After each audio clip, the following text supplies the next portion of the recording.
মানুষটা ঠিক কেমন সেটা প্রথম দেখেই বোঝা যায় না। রাস্তার মোড় চায়ের দোকানে বসে থাকলে তাকে আর পাঁচজনের মতো লাগে। হালকা দাড়ি, চোখ এরকম শান্তি, আর ঠোঁটের কোণে এক অদ্ভুত এক হাসি। কিন্তু আমি জানি সে অন্যরকম। প্রথম দিন তাকে দেখি বর্ষার বিকালে, আকাশ তখন ধূসর, হালকা বৃষ্টি পড়ছে, তার বাতাসে কাঁচা মাটির গন্ধ। আমি হাতছাড়া ভিজতেই ভিজতেই দৌড়াচ্ছিলাম, হঠাৎ পা পিছলে পড়ে গেলাম রাস্তার ধারে। চারপাশে লোকজন ছিল কিন্তু কেউ এগিয়ে এলো না। শুধু সে মানুষটা ধীরে ধীরে উঠে এসে হাত বাড়িয়ে দিল। উঠবেন? তারা গলাটা ছিল অদ্ভুত শান্ত। আমি একটু অতস্তুতি করে তার হাত ধরলাম। হাতটা গরম ছিল, আশ্চর্যভাবে নিশ্চিত। উঠে দাঁড়িয়ে ধন্যবাদ বলতে যাব তার আগে সে হেসে বলল, বৃষ্টিতে পড়ে গেলে আকাশটা একটু কাছাকাছি লাগে। আমি অবাক হয়ে তার দিকে তাকালাম। এমন কথা কেউ বলে? সেই দিন পর থেকে মানুষটাকে প্রিয় দেখতে পেতাম।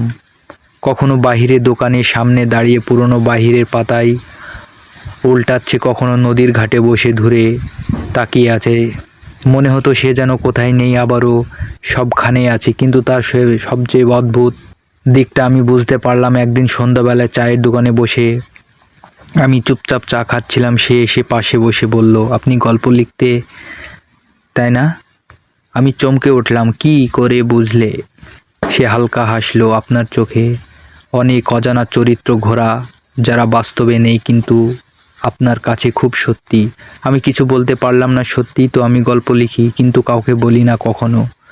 তারপর সে একটু ঝুঁকে এসে বলল, আমাকে নিয়ে একটা গল্প লিখবেন? আমাকে? আমি অবাক হয়ে হ্যাঁ বললাম। সে বলল, কারণ আমি নিজে নিজের গল্প বলতে পারি না। আমি শুধু অন্যদের গল্পের ভেতরে বেঁচে থাকি। সেই দিন তার কথা শুনে আমার মনে হলো মানুষটা হয়তো পাগল, আবার মনে হলো সে হয়তো এমন কিছু জানে না যা আমরা কেউ জানি না। সেই দিনই প্রথম আমি ঠিক করলাম আমি তার গল্প লিখব, কিন্তু তখন জানতাম না এই গল্প শুধু তার নয়, এই গল্প আমারও হয়ে যাবে।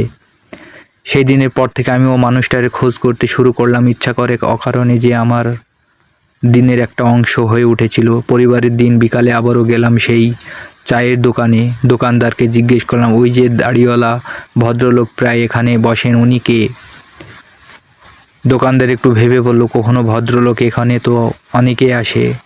আমি বোঝানোর চেষ্টা করলাম, চোখে শান্তি, অদ্ভুত কথা বলে, কিন্তু সে মাথা নেড়ে বলল, আপনি হয়তো ভুলে করছেন। অদ্ভুত লাগলো, কারণ আমি তো তাকে এখানে দেখেছি বারবার। সেই দিন বাড়ি ফিরে লেখার খাতা খুললাম, কলম হাতে নিয়ে লিখতে পারছিলাম না। মাথার ভেতরে শুধু তার কথাগুলো ঘুরছিল। আমি শুধু অন্যদের গল্প ভেতরে বেঁচে থাকি। পরের কয়দিন আমি তাকে খুঁজলাম নানা জায়গায়, বাইরে, দোকান, নদীর ঘাট, সে পুরনো পার্ক, কিন্তু কোথাও পেলাম না। ঠিক তখন ভাবছিলাম সবটাই হয়তো কল্পনা। তখন একদিন সন্ধ্যার দরজায় কড়া নাড়া শব্দ এলো। দরজা খুলে দেখি সে একদম স্বাভাবিকভাবে দাঁড়িয়ে আছে, যেন সে এটা স্বাভাবিক। আমি অবাক হয়ে বললাম, আপনি এখানে কিভাবে? সে ঘরে ঢুকে চারপাশে তাকালো, যেন সব আগে থেকেই চেনে। আপনি তো আমাকে খুঁজছিলেন, সে বলল, তাই ভাবলাম নিজেই চলে আসি। আমার শরীরের ভেতর দিয়ে ঠান্ডা একটা স্রোত বয়ে গেল। আপনি জানলেন কিভাবে? সে হেসে বলল, যারা গল্প লেখে তাদের সামনে কি চলছে সেটা বুঝতে খুব কঠিন নয়। আমি চুপ করে রইলাম।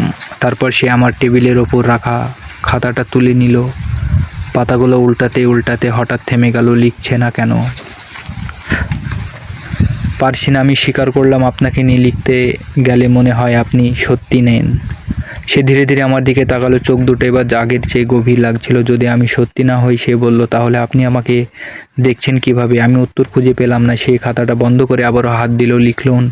সে বলল, কারণ আপনি না লিখলে আমি হয়তো আর থাকবো না। মানে? সে একটু চুপ করে থাকলো, তারপর খুব শান্ত গলায় বলল, আমি যেতটুক বেঁচে আছি সেটা আপনার লেখার ভেতরেই। আমার বুকের ভেতরে ধক করে উঠল। আপনি কি বলতে চাইছেন আমি আপনাকে বানিয়েছি? সে সরাসরি বলল যে,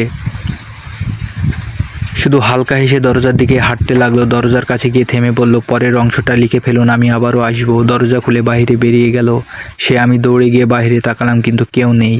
সেদিন রাত আমি আর দেরি করিনি। খাতা খুলতেই শুরু করলাম মানুষটা আমার শখের গল্প। আর তখনই প্রথম বুঝলাম এই গল্পটা হয়তো আমি লিখেছি না, গল্পটা আমাকে লিখিয়ে নিচ্ছে।